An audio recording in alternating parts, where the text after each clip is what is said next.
Coming up on BYU basketball with Kevin Young, the Cougs pick up a great bounce-back win in Boulder, coming back from down double digits to rebuff Colorado. Now it's back to Provo for 2 in a row, and we're covering all of it with the coach and freshman Egor Demin next on BYUtv and ESPN+. BYU basketball with Kevin Young is presented by Siegfried and Jensen, helping Utah families for over 30 years. All right. Yes, what a night, what a crowd. A good evening once again, Cougar Nation. We welcome you back inside Studio C in the BYU Broadcasting Building on the BYU campus in Provo, Utah. It's our exclusive weekly look inside the BYU men's basketball program. We've got a wonderful studio audience. Yeah. And we are live and on demand via the BYU TV and BYU radio apps and ESPN+. Coming up on tonight's loaded show, we'll look back on a crucial conference clash in Colorado that resulted in BYU's first away win of the season. Deep Blue will feature Mawot Mag, who was our studio guest on this program last week. Our special guest on the program this week is none other than freshman sensation Egor Demin. We'll have our traditional game show segment for Yegs and some Q&A for the coach and Egor and a BYU basketball trivia question later in the program. Let's begin tonight's show by bringing in the man who on Tuesday night in Boulder checked off another box on his list of first things to do as BYU got him his first true away win as the Cougs head coach. Please help me welcome back into Studio C, the head coach of your BYU Hoopsters, Kevin Young. Coach Young, good to see you again. You too. All right, here we go. Great crowd again for you. Yeah, love it. Here we go. Love coming off wins too, isn't it? Good? It makes the show better. It does. We are going to get to the Colorado game, which was awesome in Boulder. Since we last met here in the studio, you played 2 games. You had the Utah game on the weekend, then you go to Boulder. First up, quick thought on your first rivalry experience. Disappointing. You know, we were right there, had a lot of chances. You know, it was take the rivalry aside and all that. It was a really good basketball game. You know, I thought it was back and forth. Both teams made a lot of really big plays down the stretch. You know, disappointed because we had our chances and came up short. But in terms of the rivalry, I thought it was a fun atmosphere. You know, it's got the blood flowing, I think, for everybody in there. So that was fun. And honestly was pretty just pleased with. I thought it was a classy environment, you know, for as a hated of a rivalry as it could have been. So just disappointed though to come up short. But the good thing is you get them again and you get them at your place. Yeah, absolutely, and definitely we'll have that one circled on the calendar. And I know our guys will really want to get back at them. Gave you a bounce-back opportunity and another road game, back-to-back roadies, and so it's a tough situation to go into coming off a loss. Responded really well in Boulder. We did, yeah. I thought, I think what set that game up for us was just the preparation our guys had the day before in practice was probably the best practice we've had all year. Yeah, what made it that way? Like, what made it special? Yeah, just the guys came in with the level of focus. They really took to the message of, hey, we feel like we're right there. We got to find some solutions to a couple areas we're falling short, and double down on areas we feel like have been good. They took well to that. I thought our leaders stepped up and had practice going in the right direction. And even going to Colorado, getting down early, we didn't let that deter us. The guys. That 10-point lead they had just shrunk like that. And then obviously the second half was pretty incredible. I thought it was great, though, because you're coming off a loss. You have what you think is a good practice on Monday. Then you do face adversity. You do find yourself down double digits. There could have been some self-doubt creeping in. It did not happen that way at all. No, it didn't. And I think just the determination our guys had. I think that obviously that run was big, but going into the locker room, at this point, we've been in that situation a lot, being up at halftime at home and on the road. And, yeah. Just felt like the message was, hey, we got to go take this. We've been here before, but we've let some slide. We got to go take this. And, I thought the starting group in particular was really good. That was probably the most I've ridden a 5-man combination. Yeah. They really had it clicking. And then I thought Mahailo's minutes were really instrumental because of some foul troubles, but also some matchups. And he came in after not playing for a while and gave us a good spark. About your starting five for a quick second. Not that you designed it this way at all, but I kind of love how each guy has his own little niche, if you will. Of course, Egor is the supreme ball handler, and then Trevon's a three-point specialist, and Richie's kind of a do-it-all guy. Mawot is a standout defender, and Keba's your rim presence. They all have to do other things, but they each kind of specialize for you. They do, and I think that's why that group kind of works together well. I think just the chemistry, we talked about that today at practice, just some nuances. Like one of the plays in the second half, we was in transition, and then Mo ends up setting a little flare screen for Trev. He gets a transition three from Egor making the pass. So I think guys starting to, be a little bit more comfortable knowing where guys' spots are, and, that takes time. How nice was it to get the first away win of the season, too? It was really important. One, because just where we are at in the season. We needed to get a win, needed to bounce back. But, that, and then also just the sheer fact of just, kind of breaking that stigma of just being able to get a win on the road. And then, you just look at the league. Every night in the league, anyone can beat anybody. The standings are pretty tight, across the league, and every game's huge. Sometimes we'll sit down post-game, you and I, at the broadcast table, and you're unwinding from your game. And we'll just kind of go through the games around the league, and almost always the eyebrows come up because you didn't see one coming one way or the other. It's the way it is. For sure. And that's one of the reasons that our league is so fun to play in and coach in, is because, every night is competitive. You've got great players, great coaches, great venues, and great fan bases. So you really feel like there's, so much on the line every night. In that venue on Tuesday in Boulder, I had my headset on, but I've got the crowd mic and the effects feed, and the BYU crowd was as loud as anything Colorado's fan base did that night.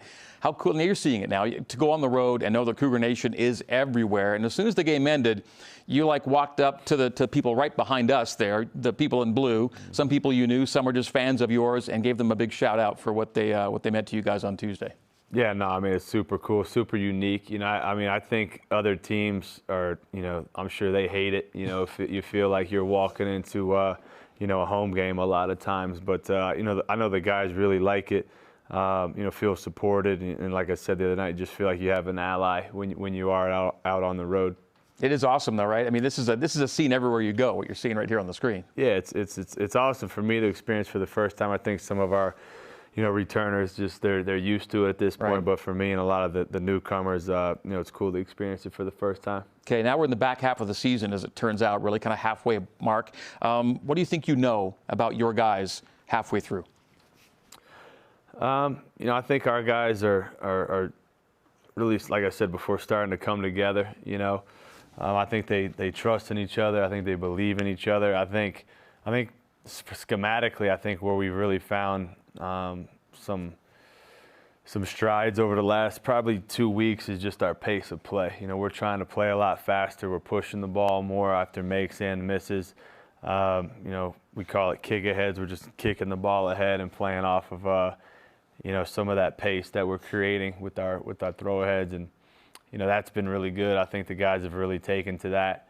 And then defensively, I think we found a stride after kind of that post-Providence where we really got our defense a little bit more compact. Now we're starting to kind of mix in our zone a little bit more and kind of keeping teams off balance a little bit there. So I think schematically those are the things that have really kind of come together.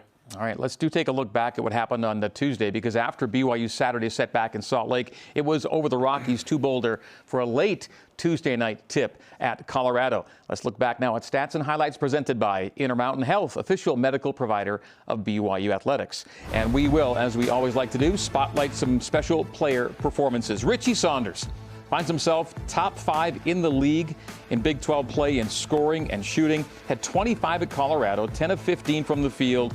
He leads the league in league play in three-point percentage. He's second in field goal percentage.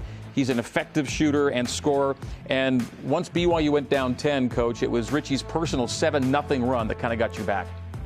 Yeah, that was a big stretch that you just mentioned there. But even just watching these clips, I think what stands out the most about him when you look at his numbers is just the efficiency piece.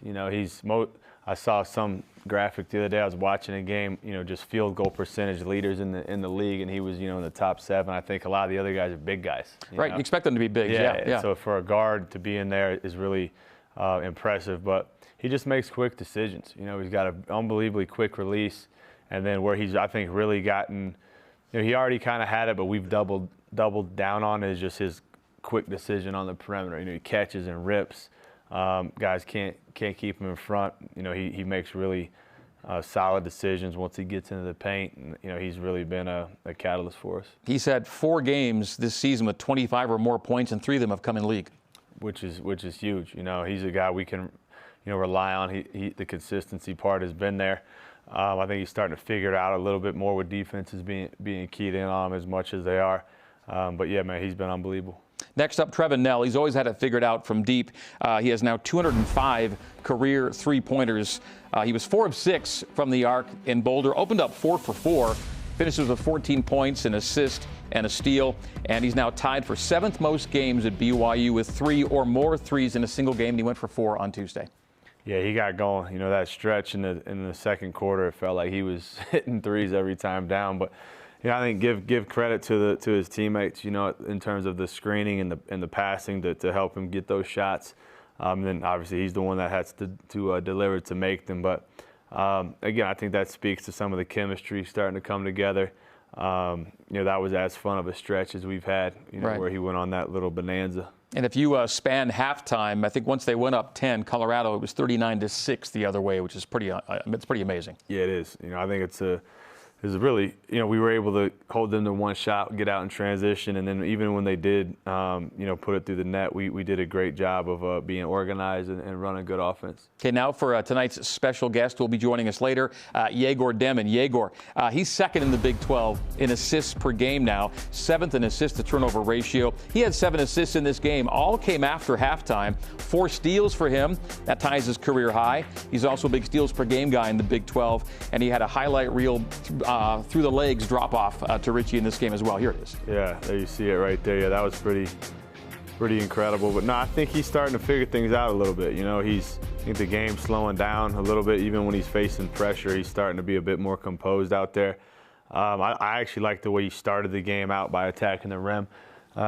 His passing gets so much attention that we were looking at some statistics, and he's one of the most efficient guys in the country in terms of attacking the basket and being able to finish at the rim. So those first 2 layups he had, I think, kind of got him going a little bit. I thought, him going 4 of 7 from the field, was a more of an efficient night for him. Mm-hmm. And then obviously the passing always speaks for itself. You put a lot on his shoulders from the get-go, and he's a freshman. He's a true freshman in this country. And we go around the league. We know there's not a lot of freshmen in this league starting or having the kind of impact he's having on teams. Yeah, no question about it. I mean, we knew, that was, something that would, probably work against us when we put this team together. But I think he's answered the call. I think in some of the games we've lost, he's had some critical, turnovers or a missed shot here or whatnot. But to have the resiliency that he has to be able to, be coached out of those mistakes and then show up the next game and be better. I think he's trending up. I've said this before about him. Just trying to envision the best version of him by the time March comes. Let's take a look at Mawot next. You put him in the starting lineup a few games ago. I think he's giving you what you hoped he would, isn't he? Yeah, he is. I think he's really. I think for one, I think he's getting healthier. When he was still coming off the ACL injury, from last season. But I think he's moving better, and he's playing, his brand of basketball, which is, he's highly intense. He can really guard multiple positions. I think offensively, he's really starting to figure out how he can kind of, play within our style and the things that we're asking him to do, and he's been a bright spot for sure. Yeah, 4 double-figure scoring games in his last 9, and Tuesday in Boulder, he ties his BYU high in both points and rebounds. Yeah, like I said, I think he's really starting to come into his own, get more comfortable. Obviously, the role is sort of kind of crystallized for him. Mm-hmm. He kind of knows, when he's going to be out there, who he's going to be out there with, which I think helps, and then. I think it's really helped us, get off to some better defensive starts, having them out there as well. And he's seen it all in the college game. He's been around a long time. He has, and there's, there's not a real replacement for that level of experience. I think it shows its head in a lot of ways, and I think the guys really respect him because of it. Okay, final stat line from Tuesday. BYU wins it kind of going away. 83-67 is your final score. You see that field goal percentage number and the three-point number. Those are both season highs, and they come in a league game. Yeah, it was big. You know, it was, that second half was pretty incredible, where a lot of that, the efficiency was off the charts in the second half. The three-point shooting, we feel like we're a much better three-point shooting team than we've shown holistically this year. And hopefully that's something that we can continue to do, because, even with the turnovers, which have really been our biggest, even in that game we turned it over too much, but if we can get those down just by a couple a game, just even 2 or 3 less turnovers a game, shoot it at the clip that I think we're capable of, I mean, there's no reason why we can't continue to climb in these offensive metrics. Yeah, getting just a couple of shots off more per game could be a difference maker. Let's take a look at some specialized stats from Tuesday night. We'll take a look at the rebound percentages, assist percentage, etc. You grab more offensive rebounds than they're used to giving up. The free throw numbers ended up kind of being a wash on this night because they shot so many, but it was going to be inconsequential on this night. And assist rate, that's where you were against Colorado, what they were giving up the other way. So on the whole, you did a lot of what you wanted to do that way. Yeah, I mean, the offensive rebounding percentage is something we look at quite a bit. Basically what that means is we're getting back 1 in every 3rd miss, which gives us more possessions, which does negate some of the turnovers. But again, if we can clean up some of those turnovers and keep that offensive rate up, I'm not that smart of a guy, but the math usually works out. If you get more shots than the other team, you usually have a better chance of winning, and that's kind of the message we tell our guys. That is the way it works usually. Let's take a look at team sheet numbers now for BYU and compare them to where we were on this show last week at this time. A nice little bump up in the net and in KenPom and in the BPI. And you see that BYU is now 12-6 on the season, 3-4 in conference play. Interestingly, Coach, 3-4 is the same Big 12 record BYU had last year at this time. So you're right in the mix to where you hopefully get to at the end of the season. Yeah, I mean, like I said, the conference is so competitive. I think, there's a lot of teams that are kind of bunched in that same area, give or take a game. So we just want to keep getting better, every time we get out on the practice floor and every game that we play. Continue to build the rhythm and, just take it game by game and stack up our resume. You're in the meat of the Big 12 schedule now, roughly 1/3 of the way through the conference campaign at 3-4. Let's see what lies ahead for BYU starting on Saturday. First of 2 back-to-back home games. You got to Cincy and Baylor at the Marriott Center, back on the road. And you see the way things proceed into March. The only game left out there is the final game of the season, which we'll see next week when we get the schedule out. And that's the game home to Utah in the second week of March. But this is going to take you into the month of March. And again, no easy games or weeks in the Big 12, and a really interesting race right now. Yeah, it is. I mean, like I said, seems like there's a lot of parity, across the league. Feel like any team could beat anyone on a given night. So I think the big thing for us is we just take it game by game. We try to get better every day, like I said, in practice, and then, prepare ourselves for our opponent, not try to, look too far ahead. Obviously we want to take care of our home games and then go out on the road and, give it our best shot to try to knock some of these teams off in their buildings. You got it. That's segment 1 of tonight's show. Time for our first break. And this reminder that your day-to-day Cougar Sports play-by-play happens on BYU Sports Nation with Spencer Linton and Jerem Jordan weekdays, noon Eastern, BYUtv and BYU Radio. When we come back, Deep Blue reintroduces us to Mawot Mag as BYU basketball with Kevin Young continues. Stay with us. Back after this.